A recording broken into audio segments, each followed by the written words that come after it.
اب گناہوں سے کنارہ میں کروں گا یار۔ اور جب یہ ملک بنایا گیا اور اعلان ہوا 1947 14 اگست کی رات کو، جب اس ملک کے الگ بن جانے کا اعلان ہوا اور ادھر سے مسلمانوں نے چلنا شروع کیا، ادھر سے ہندوؤں نے بھاگنا شروع کیا، تو ہندو تو بھاگ گئے، لیکن وہ مسلمان جو وہاں سے نکلتے رہے، جن میں عورتیں بھی تھیں اور مرد بھی تھے اور بچے بھی تھے اور بوڑھے بھی تھے اور جوان بھی تھے، کنواری لڑکیاں بھی تھیں، ان میں 6 لاکھ آدمی 6 لاکھ آدمی سکھوں کی تلواروں کی نظر ہو گئے۔ کتنے آدمی؟ یہ 6 لاکھ وہاں سے کیوں چلے تھے؟ یہ 6 لاکھ وہاں سے کیوں چلے تھے؟ اس لیے نہیں کہ وہاں کی زمینیں بنجر ہیں، اس خطے کی زمینیں سرسبز و شاداب ہیں، اس لیے نہیں کہ وہاں ان کے کاروبار نہیں تھے، یہاں ان کو کاروبار کے بڑے مواقع میسر آئیں گے، اس لیے نہیں کہ وہاں ان کے گھر نہیں تھے، یہاں ان کے کوئی بنگلے بنے ہوئے تھے، کوٹھیاں بنی ہوئی تھی، اس لیے بھی نہیں کہ وہاں ان کے ہم زبان لوگ نہیں تھے، یہاں ان کے ہم زبان لوگ تھے، وہاں ان کے ہم مزاج لوگ نہیں تھے، یہاں ان کے ہم مزاج لوگ تھے، اس لیے نہیں، صرف یہ 6 لاکھ مرد، عورتیں، بچے، جوان، بوڑھے، کنواری بچیاں اپنے گھروں کو چھوڑ کر، کاروباروں کو چھوڑ کر، زمینوں کو چھوڑ کر، پراپرٹیوں کو چھوڑ کر، جائیدادوں کو چھوڑ کے وہ یہاں اس لیے ہجرت کرنے چلے تاکہ ہم آزادی کے ساتھ برقع اوڑھ سکیں، آزادی کے ساتھ ہم دین پہ چل سکیں، آزادی کے ساتھ ہم نمازیں پڑھ سکیں، اپنے بچوں کی دینی تربیت کر سکیں۔ ایک اسکول میں ہندو بھی پڑھ رہے ہیں،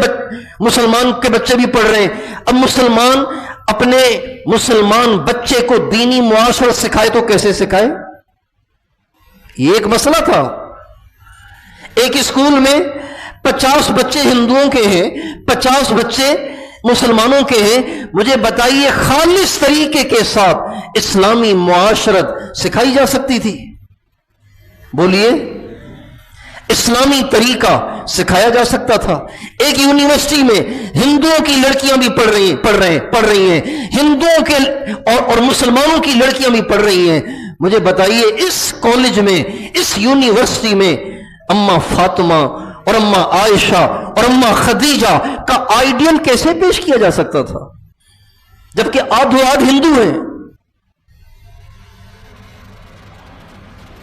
اس لیے اس کی ضرورت پیش آئی کہ خطہ بنایا جائے جہاں اسلام نافذ ہو، جہاں اللہ کا حکم پورا ہو، نبی کا طریقہ پورا ہو۔ ان 6 لاکھ انسانوں نے، مسلمانوں نے، جن میں کنواری بچیاں اور بوڑھی عورتیں بھی تھیں اور جوان بھی تھے، بوڑھے بھی تھے، بچے بھی تھے، انہوں نے اپنے گھر بار چھوڑے، بنے بنائے گھر چھوڑے، اور آگے کوئی گھر ملنے کی امید نہیں، اپنی دکانیں چھوڑ دیں،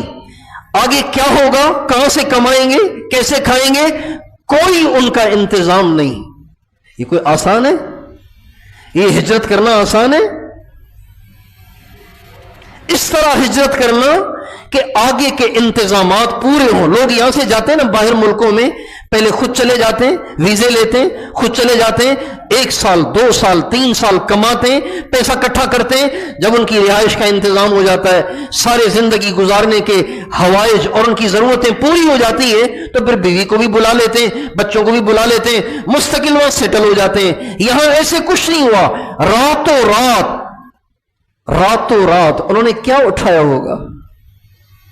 ان 6 لاکھ انسانوں نے جب اچانک ریڈیو پہ یہ اعلان سنا کہ پاکستان، مسلمانوں کا ملک الگ ہو چکا ہے، ہندوؤں کا ملک الگ ہو چکا ہے، جب انہوں نے یہ اعلان سنا ہوگا تو اتنی سی دیر میں انہوں نے کیا اٹھایا ہوگا؟ کتنی روٹیاں اٹھائی ہوں گی، کتنا سالن اٹھایا ہوگا، کتنے کپڑے اٹھائے ہوں گے، کتنے بکسے اٹھائے ہوں گے، کیا کیا سامان اٹھایا ہوگا۔ اس طرح سے وہ چلے، لیکن چلنے والے تو پتہ نہیں کتنے تھے، پتہ نہیں کتنے تھے، جن میں سے 6 لاکھ تو سکھوں کی تلواروں کی نظر ہو گئے،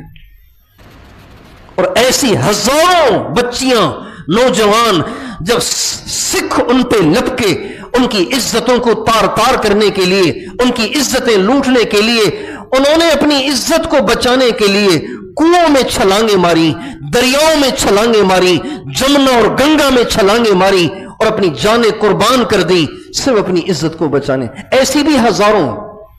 2-4 نہیں، ہزاروں، اور ایسی بھی ہزاروں جو یہ تو نہ کر سکیں اور ان پہ سکھ مسلط ہوئے اور ان کے پیٹوں میں حمل سکھوں سے ہوئے، اور یہ گھر سے چلی تھی اپنے اسلام کو بچانے کے لیے، اپنے برقعے کو بچانے کے لیے، اپنی عزت کو بچانے کے لیے، اپنی نماز کو بچانے کے لیے، اپنی شریعت کو بچانے کے لیے۔ آج کے یہ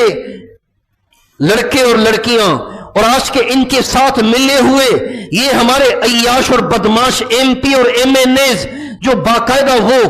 فنکشن قائم کرتے ہیں جس میں خود بھی ناچتے ہیں، ہمارے لڑکوں کو بھی نچاتے ہیں، ہماری لڑکیوں کو بھی نچاتے ہیں، سرکاری طور پر ایسے فنکشن قائم کیے جاتے ہیں جس میں اسلام کی دھجیاں اڑائی جاتی ہیں۔ مجھے بتائیے یہ اللہ کی نظروں میں کتنے بڑے مجرم ہیں؟ ان کو کوئی نہیں سمجھاتا کہ بھائی یہ ملک تم نے بنوایا کیوں تھا، کس لیے ملک بنا تھا یہ؟